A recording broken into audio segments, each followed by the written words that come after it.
let's quickly differentiate the gene and allele. So what is gene? It is a particular segment of a chromosome or DNA which is responsible for the particular character. मग हे character ह्या gene पासून कशी तयार झाले असणार? तर gene त्याच्यापासून काय होणार? जीन काय होणार? कोडेड होणार. त्यापासून बनेल आरएनए, आरएनए पासून बनेल प्रोटीन, प्रोटीन पासून जे काही एक्सप्रेशन बाहेर येणार ते काय होणार? पुढे जाऊन एक कॅरेक्टर.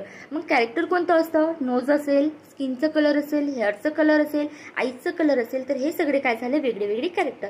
मग हे सगळे जे काही कॅरेक्टर आहेत ते कंट्रोल कोण करत असतं? तर सिंगल जीन. ओके, मग सिंगल जीन काय करतं? व्हेरियस कॅरेक्टर काय करत असतात? ते कंट्रोल करत असतात. ओके, आता फॉर एक्झाम्पल घेतलं हेअरचं कलर, हेअरचं फक्त कलर म्हणजे हे काय झालं? हेअरच्या कलरसाठी एक जीन काय असेल? रिस्पॉन्सिबल असेल. बट मला सांगा हेअरचं कलर एकच असेल का? नाही.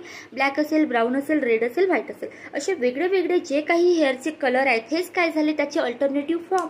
म्हणजेच हेअरचं कलर काय झालं? जीन. आणि हे जे काही वेगळे वेगळे कलर्स आहेत तेच काय झाले? त्याचे allele. So what is allele? It is the alternative form of a gene.